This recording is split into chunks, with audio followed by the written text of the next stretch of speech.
News Kannada ವಾಹಿನಿಗೆ ಸ್ವಾಗತ. ಇದೇ ತಿಂಗಳ 26ನೇ ತಾರೀಕು ನಡೆಯಲಿರುವ ಅರಸೀಕೆರೆ ತಾಲೂಕಿನ ಅಭಿವೃದ್ಧಿ ಕಾರ್ಯಕ್ರಮಗಳ ಶಂಕುಸ್ಥಾಪನಾ ಕಾರ್ಯಕ್ರಮದ ವೇದಿಕೆಗೆ ಇಂದು ಕರ್ನಾಟಕ ರಾಜ್ಯ ಗೃಹ ಮಂಡಳಿ ಅಧ್ಯಕ್ಷ ಹಾಗೂ ಅರಸೀಕೆರೆ ವಿಧಾನಸಭಾ ಕ್ಷೇತ್ರದ ಶಾಸಕ ಕೆಎಂ ಶಿವಲಿಂಗೇಗೌಡರು ವಿದ್ಯುಕ್ತ ಚಾಲನೆ ಕೊಟ್ಟಿದ್ದಾರೆ. ನಂತರ ಕಾರ್ಯಕ್ರಮದ ಬಗ್ಗೆ ಮಾಧ್ಯಮದವರಿಗೆ ವಿವರಣೆ ಕೊಟ್ಟಿದ್ದಾರೆ. ಇದೇ ತಿಂಗಳು 26ನೇ ತಾರೀಕು ಈ ರಾಜ್ಯದ ಮುಖ್ಯಮಂತ್ರಿಗಳು, ಉಪಮುಖ್ಯಮಂತ್ರಿಗಳು ಹಾಗೂ ಸಚಿವ ಸಂಪುಟದ ಅನೇಕ ಜನ ಸದಸ್ಯರುಗಳು ಎಲ್ಲ ಸೇರಿ ಅರಸೀಕೆರೆ ತಾಲೂಕಿನ ಸರ್ವತೋಮುಖವಾಗಿರ್ತಕ್ಕಂಥ ಅಭಿವೃದ್ಧಿಗೆ ಪ್ರಾರಂಭೋತ್ಸವ ಮತ್ತು ಶಂಕುಸ್ಥಾಪನಾ ಸಮಾರಂಭವನ್ನು ನೆರವೇರಿಸ್ತಾ ಇದ್ದಾರೆ. ಅದಕ್ಕೋಸ್ಕರ ಇವತ್ತು ಸ್ಟೇಜನ್ನು ಅಳವಡಿಸಲಿಕ್ಕೆ ನಮ್ಮ ಪಕ್ಷದ ಎಲ್ಲ ಮುಖಂಡರುಗಳ ಜೊತೆಗೂಡಿ, ಸಾರ್ವಜನಿಕರ ಜೊತೆಗೂಡಿ ಇವತ್ತು ಈ ಪೂಜಾ ಕಾರ್ಯಕ್ರಮವನ್ನು ಆಯೋಜನೆ ಮಾಡಿದ್ದು.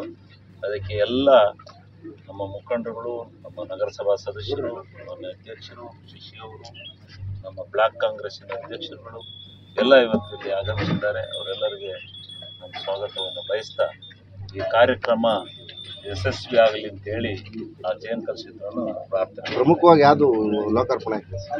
ಲೋಕಾರ್ಪಣೆ ನಾನು ಪಟ್ಟಿ ಕೊಡ್ತೀನಿ. ಪಟ್ಟಿ ಇಂಜಿನಿಯರಿಂಗ್ ಕಾಲೇಜು, ಪಾಲಿಟೆಕ್ನಿಕ್ಕು, ಕೋರ್ಟು ಸ್ವಲ್ಪ ಇನ್ನೂ ಇದರಲ್ಲಿದೆ. ಇನ್ನು ಬಾಕಿಯೂ ಬೇಕಾದಷ್ಟು ಕಾರ್ಯಕ್ರಮಗಳಿದ್ದಾವೆ. ಅವೆಲ್ಲ ಪಟ್ಟಿ ಬಿಡುಗಡೆ ಮಾಡ್ತೀವಿ. ಪಟ್ಟಿ ಬಿಡುಗಡೆ ಮಾಡಿ ಅವತ್ತು ಎಲ್ಲ ಕೆಲಸಗಳು. Housing for all sir? Housing for ಆಲ್ನಲ್ಲಿ ಒಂದು 300 ಮನೆನ ಏನಾದರೂ ಮಾಡಿ ಮೊದಲು ಒಂದು 300 ಜನನಾದ್ರೂ ಅಲ್ಲಿ ಕಳಿಸ್ಬೇಕು, ಸ್ವಾಧೀನ ಪತ್ರ ಕೊಟ್ಟು ವಾಸಕ್ಕೆ ಹೋಗ್ಬೇಕು ಅಂತಕ್ಕಂಥದ್ದು ನಮ್ಮ ಬಯಕೆ ಆಗಿದೆ. ಅವತ್ತು ಒಂದು 300 ಜನಕ್ಕೆ ನಾವು ಕೀಯನ್ನು ಅವರ ಮನೆಯ ಹಸ್ತಾಂತರ ಮಾಡ್ತಕ್ಕಂಥ ಕೆಲಸವನ್ನು ಮಾಡ್ತಾ ಇದ್ದೀವಿ. ಸ್ವಿಮ್ಮಿಂಗ್ ಪೂಲ್ ಇದೆ, ಬೇಕಾದಷ್ಟು ಇದಾವೆ. ಹೇಳಿದ್ನಲ್ಲಿ ನಿಮ್ಮನ್ನೆಲ್ಲ ಕರೆದು ಪತ್ರಿಕಾಗೋಷ್ಠಿ ವೋಟ್ ಇದೆಯಲ್ಲ ಸರ್? ವೋಟ್ ಇದೆ. ಅವರು ಈಗ ಜಡ್ಜಿ ಚೇಂಜ್ ಆಗಿದ್ದಾರೆ, ಚೀಫ್ ಜಸ್ಟಿಸ್. ಅವರು ಸೋಮವಾರ ಮೀಟಿಂಗ್ ಕರೆದಿದ್ದಾರೆ, ಅಲ್ಲಿ ಹೋಗ್ತಾರೆ. ಅದು ಪ್ರೋಟೋಕಾಲ್ ಪ್ರಕಾರ ಚೀಫ್ ಜಸ್ಟಿಸ್ ಕರಿಬೇಕು. ಅವ್ರು ಬರಲ್ಲ ಅಂದ್ರೆ ಇದೇ ಕಾರ್ಯಕ್ರಮ. ಅವ್ರು ಬರ್ತೀನಿ ಅಂತ ಪ್ರತ್ಯೇಕ ಡೇಟ್ ಕೊಟ್ಟರೆ ಮಾಡೋಕ್ಕಾಗಲ್ಲ. ಇನ್ನೊಂದು ದಿವಸ ಮಾಡಬೇಕಾಗುತ್ತೆ. ಇದಂತೂ ಉಳಿದಿರ್ತಕ್ಕಂಥ ಎಲ್ಲ ಕೆಲಸ ಕಾರ್ಯಗಳು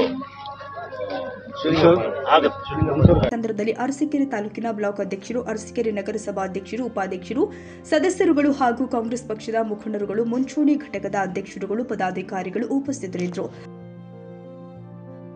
ತಾಜಾ ಸುದ್ದಿಗಾಗಿ ಎಂಟಿವಿ ನ್ಯೂಸ್ 24x7ಗೆ ಸಬ್ಸ್ಕ್ರೈಬ್ ಮಾಡಿ ಮತ್ತು ಬೆಲ್ ಐಕಾನ್ ಅನ್ನು ಒತ್ತಿ. ತಪ್ಪದೇ ಲಿಂಕ್ ಶೇರ್ ಮಾಡಿ.